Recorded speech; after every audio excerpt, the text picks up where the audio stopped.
और बात मध्य प्रदेश के चुनावी महासंग्राम की।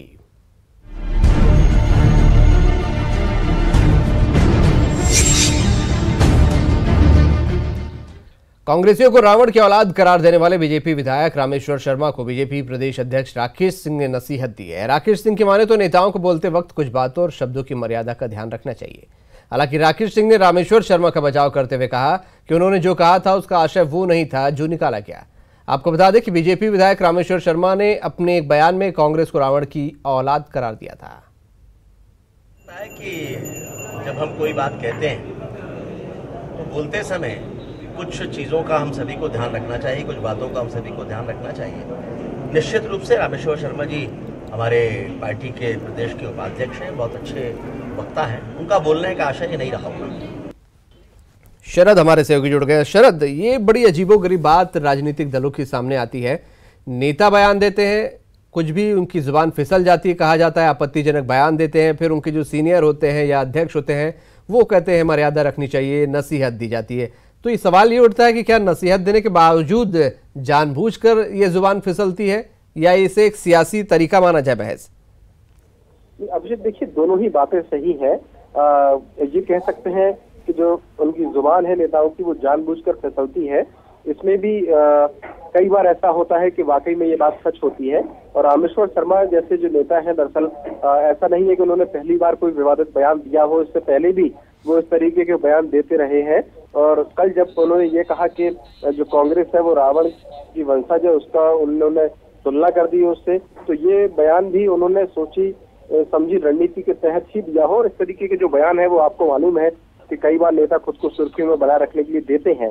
जहां तक दूसरी बात है कि इस पर कार्रवाई क्या हो, इस पर किस तरीके से रोक लगाई जाए, तो उनके सीनियर्स का ये जिम्मेदारी बनती है कि उनके खिलाफ एक्शन लिया जाए। इस तरीके के एक्शन नहीं होते हैं और यही वजह है कि बार बार सियासी फायदे के लिए या खुद को सुर्खियों में लाने के लिए नेता इस तरीके का बयान देते रहते हैं। और मैं आपको बता दूं कि रामेश्वर शर्मा ने आज फिर एक और इसी तरीके का बयान दिया है और वो लगातार इस तरीके के बयान लगातार सुर्खियों में बने होते हैं। ये बात सही है यहाँ पर कि सुर्खियां बटोरने के लिए या फिर हिडन इंस्ट्रक्शन कुछ होते होंगे। शरद बने रहे हमारे साथ। एक और नेता है बीजेपी के जिनके विवादित बयान आज सामने आया है, स्वास्थ्य मंत्री रुस्तम सिंह के। उन्होंने एक बयान दिया है जिस पर विवाद हो गया है। रुस्तम सिंह ने भिंड मुरैना में खनन माफिया के आतंक पर कहा कि जहां की जैसी तासीर होती है वहां वैसी घटनाएं होती हैं। रुस्तम सिंह ने आईपीएस नरेंद्र कुमार के मौत के मामले में कहा, उस घटना के बारे में ऑफ द रिकॉर्ड सब कुछ बता सकता हूं लेकिन नॉन रिकॉर्ड कुछ नहीं बोल सकता। नरेंद्र कुमार के बारे में मैं अभी कुछ कहना नहीं चाहता, लेकिन आप ऑफ रिकॉर्ड पूछेंगे मेरे से तो मैं उस घटना को आपको बताऊंगा जो मेरी विधानसभा में हुआ। मुझे मालूम है A to Z कैसा हुआ, क्या हुआ, लेकिन वो भी दुर्भाग्यपूर्ण था। चाहे जैसी भी घटना घटी, जहाँ तक मुरैना तरफ का सवाल है या भिंड की तरफ का सवाल है, तो जैसी जहाँ की लोगों की तासीर होती है वैसा वहाँ होता है, तो उसमें भी कार्रवाई शक्ति में। शरद बने हुए हमारे साथ। शरद, स्वास्थ्य मंत्री रुस्तम सिंह का ये बयान, जिस इलाके की जैसी तासीर होती है वैसी घटनाएं होती हैं और एक आईपीएस की मौत के मामले में ऑफ द रिकॉर्ड सब कुछ बता सकते हैं, मतलब क्या है इन तमाम चीजों का? देखिए, इनका मतलब यही है कि इस तरीके के जो गंभीर विषय हैं, लगातार इस बात को लेकर सवाल भी उठते हैं कि आखिरकार जो खनन माफिया है, जो रेत माफिया है, उन पर मध्य प्रदेश में लगाम क्यों नहीं लगती। उसके पीछे की बड़ी वजह कहीं ना कहीं नेताओं के इस तरीके के बयान ही है। और जब रुस्तम सिंह इस तरीके का बयान देते हैं, क्योंकि खुद वो उस इलाके से आते हैं, उनके मुंह से इस तरीके के बयान निकलने चाहिए कि इस तरीके की घटनाएं दोबारा नहीं होंगी और अगर हो रही है तो बहुत गंभीर विषय है, सरकार इस पर गंभीर एक्शन लेगी। इस तरीके की बातें आने की बजाय अगर वो तासीर का हवाला देते हैं कि मुरैना और भिंड की तासीर ऐसी है, तो किस तासीर की वो बात कर रहे हैं? क्या वहां लगातार इस तरीके की घटनाएं होती रहेंगी? तो कहीं ना कहीं सिर्फ वही सवाल खड़े होते हैं कि आखिरकार किस तरीके की गंभीरता नेताओं की है, और वो भी तब जबकि वो न केवल विधायक हैं बल्कि पूरे प्रदेश के स्वास्थ्य मंत्री भी हैं।